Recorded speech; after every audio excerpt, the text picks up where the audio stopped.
Hey guys, welcome back. In this video, I want to reorganize and critique this 2020 Democratic candidate power rankings list that CNN came out with. Now, as you can probably tell by the thumbnail of this video, I have a lot of disagreements with their list. So the structure here is first, I'm going to reorganize 7 through 10, which I think is the less interesting portion of this top 10 list. Then after that, going to go through and reorganize 1 through 6. Now, if CNN is saying that this is their preferred list of 10 candidates from 1 through 10, then perhaps I can see where they're coming from. But if they think that this is how things would play out in a nomination process, at least at this point in time, I think they're greatly misleading the people who are reading this article, or just maybe the bubble of Washington.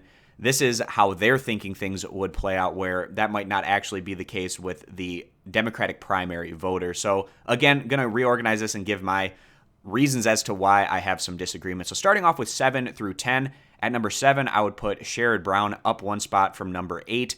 I think the fact that he's from Ohio is very important. Being able to win Ohio as a Democrat basically guarantees you the presidency. But beyond that, Sherrod Brown, he's one of the more progressive-leaning senators, which I think would play very well for him in a nomination primary process. 1 spot behind him, I'd put Kirsten Gillibrand.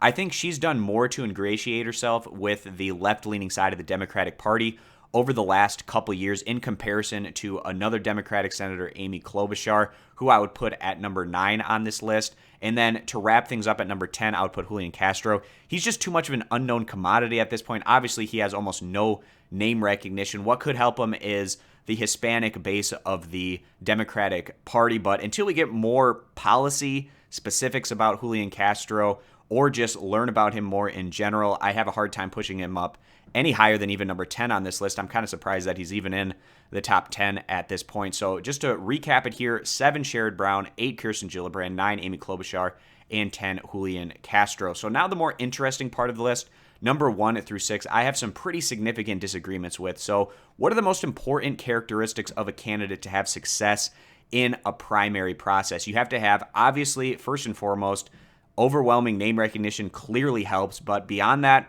being able to fundraise and having strong grassroots support for people that will go out and volunteer and help your candidacy. Now, who are the candidates on lists that have that in spades? Obviously, Bernie Sanders checks all of those boxes off the list. And he got a head start on this entire field back in 2016 by building up that coalition behind his candidacy. Also, just taking a look at the polling data for 2020 Democratic candidates, it's basically 1 and 2 in every poll is Joe Biden and Bernie Sanders, either one or the other.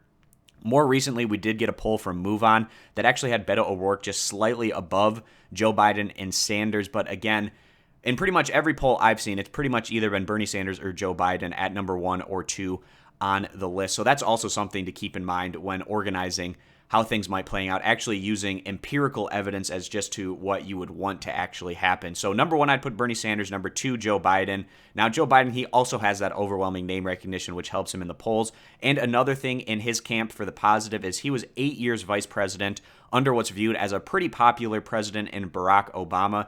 And if Obama decided to throw his hat in the ring, he would definitely be a big boost to Joe Biden's candidacy if he needed or wanted that help. So I think that that would definitely keep Biden right at the top of the list there. And actually, interestingly enough, CNN, their reasoning to have Sanders all the way down at number 6 is because they're skeptical that an older white man can have success in a Democratic primary situation. I don't know if they were watching in 2016, but obviously he had quite a bit of success being an absolute unknown and almost being able to upset one of the most well-known political figures, certainly of the last couple decades. And Sanders also was able to build that coalition, have just an unbelievable grassroots campaign behind him of small dollar donations and people going out and volunteering for his campaign. So again, that's why he's locked in at number 1 on the list. Now, 3 and 4, I can see these as being rather interchangeable. You could make an argument one way or the other, but I have Beto O'Rourke at 3, Kamala Harris at 4.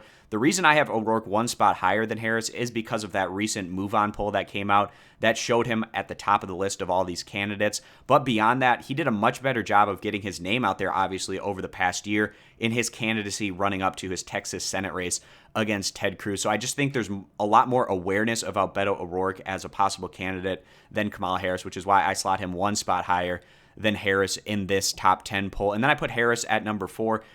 Both Beto O'Rourke and Harris are up-and-comers right now in the Democratic Party, and they both kind of toe that line between the centrist part of the Democratic Party as well as that progressive base that you need to have success.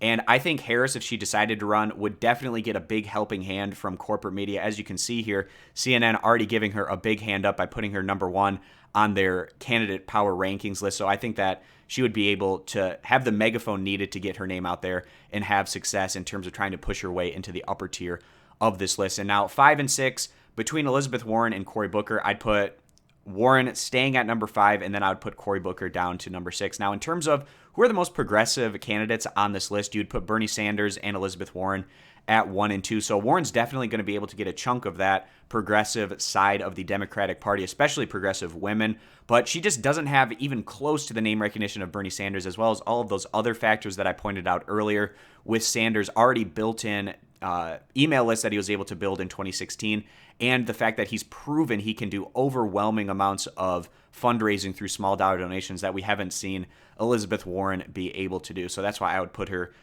a few notches certainly below Bernie Sanders on this list in terms of those progressive candidates who would have the best chance. And then I'd slot in Cory Booker at number 6. I might even consider putting him lower on this list, maybe even a spot lower than Sherrod Brown.